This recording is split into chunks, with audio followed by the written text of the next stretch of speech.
সঙ্গে আমরা এফআইআরটা রেজিস্টার করি, ইনভেস্টিগেশন স্টার্ট করি। প্রথম দিনেই আমরা 3 জন আসামিকে অ্যারেস্ট করি।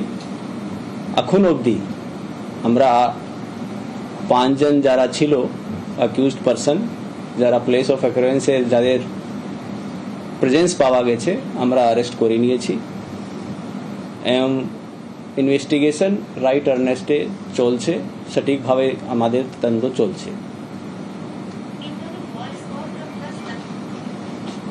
আমরা এই ঘটনায় খুবই মর্মাহত, দুঃখিত এবং যে নির্যাতিতার পরিবার আছে তাদের পাশে আমরা সবসময় আছি, আমরা ছিলাম এবং থাকবো।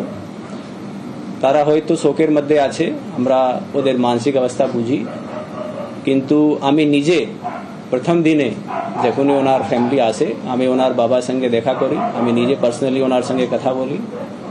তারপরে আমার সব সিনিয়র অফিসার, আমার ডিসিপি, এসিপি এবং যে লোকাল থানার ওসি আছেন সবার নম্বর ওনাকে দেওয়া হয়েছে। কালকে ডিসিপি আমার নিজে ওনার সঙ্গে কথা বললেন, ওনার বাবার সঙ্গে, এবং ওদেরকে সব ধরনের প্রতিশ্রুতি আমরা দিয়েছি। যতগুলো আসামি আছে আমরা কঠোরতম শাস্তি এনশোর করব, ওদেরকে আমরা বলেছি, ওদেরকে জানিয়েছি। ওদের পার্সোনাল সেফটি অ্যান্ড সিকিউরিটির ব্যাপারে আমি নিজে ওনাকে বলেছি কি কোনো পার্সোনাল গার্ড ওনাকে লাগবে, উনি হয়তো কোনো কারণে নেননি। তারপরে ভিকটিম গার্লের সব সময় আমরা একটা লেডি অফিসার এবং গার্ড, পার্সোনাল গার্ড ওখানে হসপিটালে দিয়ে রেখেছি এবং আমরা আবার আপনাদের মাধ্যমে এটা ওদেরকে জানাতে চাই, আমরা সবসময় ওদের পাশে আছি। ওদের যা যা যা চাইবে, উনি যে চাইবেন, ওনারা চাইবেন, সেটা আমরা করব এবং আমরা ওদের পাশে ছিলাম, আছি এবং থাকবো। স্যার, সেকেন্ড ইয়ারের স্টুডেন্ট যাকে প্রথম দিন থেকে আমি একটা জিনিস বলি আপনাকে, ইনভেস্টিগেশনের ব্যাপারে আমরা কালকে ডিটেল ব্রিফিং করব। একটা বিষয় যেটি হচ্ছে ঘটনাটি ঠিক কখন ঘটেছিল, আমি যেটা বললাম ইনভেস্টিগেশন ব্যাপারে আমরা কালকে ডিটেল ব্রিফিং করব। এখনো তদন্তের স্বার্থে আমরা আর কিছু বলবো না, ইনভেস্টিগেশন নিয়ে আমরা কালকে ব্রিফিং করব। ইনভেস্টিগেশন ছাড়া একটা বিষয়, সেটা হচ্ছে নিরাপত্তা নিয়ে একটা প্রশ্ন উঠছে। আপনারা কি মনে করেন কোন জায়গায় কোনো গাফিলতি ছিল? কারণ এই যে জায়গা মোহনবাগান অ্যাভিনিউ প্রায় 4-5 কিলোমিটার রাস্তা, সেই জায়গায় অনেক জায়গায় আলো থাকে না, সেই জায়গায় হচ্ছে সিসি ক্যামেরা ওই রাস্তাটায় নেই এবং এইখানে কি পুলিশের টহলও থাকে না বলে অনেকে অভিযোগ করছেন। পুলিশ টহল থাকে, পুলিশের যে মোবাইল গাড়ি থাকে সেটা ডেফিনেটলি হয়তো সবসময় একটা জায়গাতে থাকতে পারে না মোবাইল গাড়ি, কিন্তু বিভিন্ন এরিয়াতে যে মোবাইল গাড়ি থাকে সেটা রাউন্ড দেয় এবং হসপিটাল এরিয়াতেও থাকে। প্রাইভেট যেহেতু মেডিকেল কলেজ আছে, ওদের নিজের পার্সোনাল সিকিউরিটি আছে, প্রাইভেট সিকিউরিটি আছে। রাস্তাটা তো স্যার স্টেটের, রাস্তায় মানে ওই জায়গায় কি কোনো গাফিলতি বলে মনে করেন, কোনো সিকিউরিটি ল্যাপস আছে আপনারা? পুলিশের মোবাইল, আমি যেটা বললাম, মোবাইলের আমাদের কাজই এটা আছে কি বিভিন্ন যে রাস্তা আছে ওখানে টহল দেওয়া, এই মোবাইল গাড়ি টহল দেয়। পরিবার বলছেন, আপনি যেটা দাবি করলেন যে আপনারা সমস্ত কিছু ওনাদেরকে শেয়ার করেছেন, নাম্বার বা ওনাদের সাপোর্ট করেন। ওনার পরিবার মানে গতকাল পর্যন্ত, ওনার রাত্রিবেলা পর্যন্ত ওনার বাবা বলেছে, আজকে সকালবেলাও বলেছে যে পুলিশের পক্ষ থেকে কোনো রকম আমাদের কোনো ইনভেস্টিগেশন অভিযোগ জানাতে গিয়ে হেনস্থার শিকার হতে হয়েছে। দেখুন, আপনারাও পরশু দিন যখন প্রথম আমি আসলাম দুর্গাপুরে, আপনার মিডিয়ারা বন্ধুরাও ছিলেন, তখন আমার সঙ্গে ওনার বাবা দেখা করে বেরিয়েছিলেন, 1 ঘন্টা আমার সঙ্গে ছিলেন, আপনারাও তখন ছিলেন। আমার সঙ্গে উনি কথা বললেন, আমি ওনাকে বিশ্বস্ত করলাম কি আপনার যা সিকিউরিটি লাগবে আমি নিজে অ্যাজ এ কমিশনার ওনাকে এনশোর করলাম। ওনার ফ্যামিলির সিকিউরিটি, পার্সোনাল সিকিউরিটি এবং মেয়ের তো ডেফিনেটলি আমরা দিয়ে রেখেছি, কিন্তু উনি পার্সোনাল সিকিউরিটি নেননি, উনি নিজেই বললেন না আমাকে লাগবে না, আমি এখানে আমার রিলেটিভের বাড়িতে আছি। তারপরেও কালকে ডিসিপি সাহেব আমাদের এখানে উনি ডাকলেন, আবার ওনার সঙ্গে কথা বললেন, আবার ওনাকে জিজ্ঞাসা করলেন কি আপনার কোনো অসুবিধা আছে ইনভেস্টিগেশন মধ্যে। ইনভেস্টিগেশনের প্রত্যেক ডিটেলটা আমরা ওনাকে জানিয়েছি। আমার যে ওসি এনটিএস থানা লেডি অফিসার আছেন উনি নিজে কথা বলেছেন, প্রত্যেক ইনভেস্টিগেশন ডিটেল আমরা ওনাকে দিয়েছি। বারবার ওনাকে আমরা আশ্বস্ত করেছি কি যে অসুবিধা আছে, যে কিছু আপনারা আমাদেরকে বলুন। আমার নিজের নম্বর, ডিসিপির নম্বর, সিনিয়র অফিসারদের নম্বর সব ওনাদেরকে দেওয়া আছে। আপনি কি মনে করেন নিরাপত্তায় কোনো জায়গায় কোনো গাফিলতি হয়েছে, সেটা বাড়ানো দরকার আরো? দেখুন, আমি যেটা বলার ছিল আমি বললাম আপনাদেরকে। ওনারা কি কোনো ওনাদের কোনো প্ররোচনা আছে, মানে কেউ কি ওনাদেরকে প্ররোচনা এটা করছে না, আপনাদের সম্বন্ধে এরকম দেখুন এখন ওনার মানসিক অবস্থা আমরা বুঝি, আমরাও মর্মাহত, যেহেতু একটা দুঃখিত ঘটনা হয়েছে, এর বাইরে আমি কিছু এই ঘটনায় আর কেউ জড়িত রয়েছে বলে আপনি মনে করছেন? এখন অব্দি ইনভেস্টিগেশন মধ্যে যাদের প্রেজেন্স ছিল প্লেস অফ অকারেন্সে 5 জনের, আমরা 5 জনকে অ্যারেস্ট করে নিয়েছি।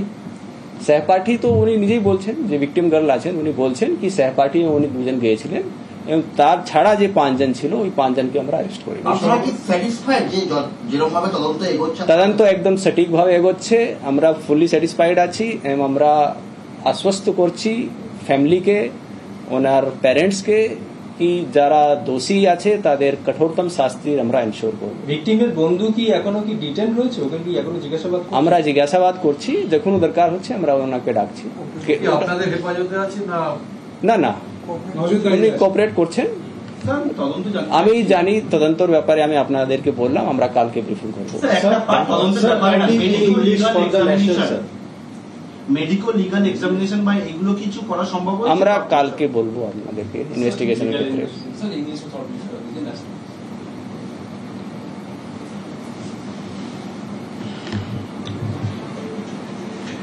ফোন প্লিজ আপনারা সাইলেন্ট করে দিন।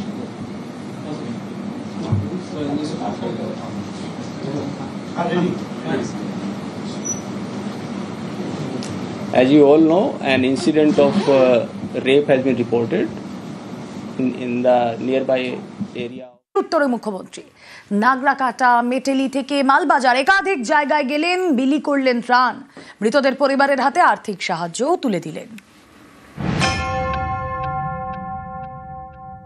ভুটানের জলে এত বড় ঘটনা ঘটেছে, আমরা অনেক দিন ধরে বলছি ইন্ডো রিভার ভুটান কমিশন করা উচিত। এই যে ভুটানের জলে এত ক্ষতি হয়েছে, আমরা চাই যে ওরা ক্ষতিপূরণটাও দিক। সবটাই তো আমাদের করতে হয়, ওয়েস্ট বেঙ্গল গভর্নমেন্টকে। না দিল্লি 1 পয়সা দেয়, না কেউ 1 পয়সা দেয়। বিপর্যস্ত উত্তরবঙ্গ, পাহাড় থেকে ডুয়ার্স, সর্বত্রই ধ্বংসস্তূপ। নিশ্চিহ্ন হয়ে গিয়েছে ঘর বাড়ি, ঠিকানা হারিয়ে ত্রাণ শিবিরেই আশ্রয় নিয়েছেন হাজার হাজার মানুষ। দুর্গতদের পাশে দাঁড়াতে ফের উত্তরবঙ্গে মুখ্যমন্ত্রী মমতা বন্দ্যোপাধ্যায়। সোমবার প্রথমেই তিনি যান নাগরাকাটার বামুনডাঙ্গায় গাঠিয়া সেতু ভেঙে গিয়েছে, ফলে গাড়ি থেকে নেমে কিছুটা পথ হেঁটে যেতে হয় মুখ্যমন্ত্রীকে।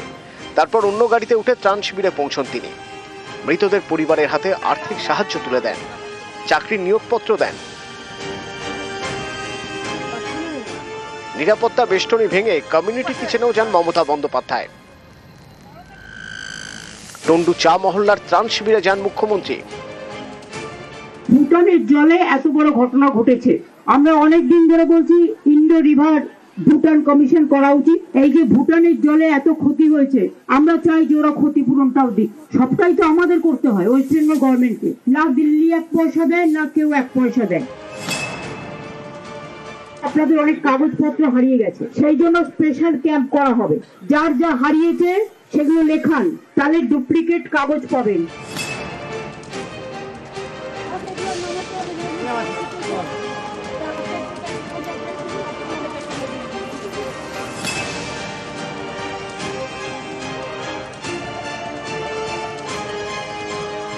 উদলাবাড়ি গজলডোবা হয়ে কার্শিয়াং পৌঁছন মুখ্যমন্ত্রী। আবির ঘোষাল, নিউজ 18 বাংলা। ফের বন্ধ বাংলা সিকিম লাইফলাইন। আজ দুপুর 1টা থেকে বন্ধ 10 নম্বর জাতীয় সড়ক। বৃহস্পতিবার সন্ধ্যে 6টা পর্যন্ত বন্ধ থাকবে NH10, 29 মাইল গেলখোলার মাঝে ধসের জের মেরামতের জন্য 4 দিন বন্ধ জাতীয় সড়ক। নির্দেশিকা জারি NHIDCL কর্তৃপক্ষের। কালিম্পং থেকে সিকিমে ঘুরপথে চলবে গাড়ি।